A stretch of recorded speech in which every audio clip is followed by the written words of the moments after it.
audio वगैरह बोल के देंगे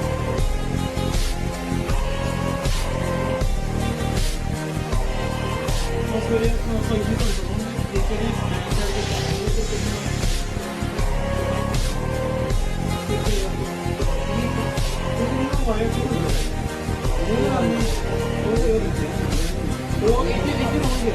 एक तो बैक साइड लेमिनेशन कर दो एक तो मुकम्मल मीटर में मोबाइल से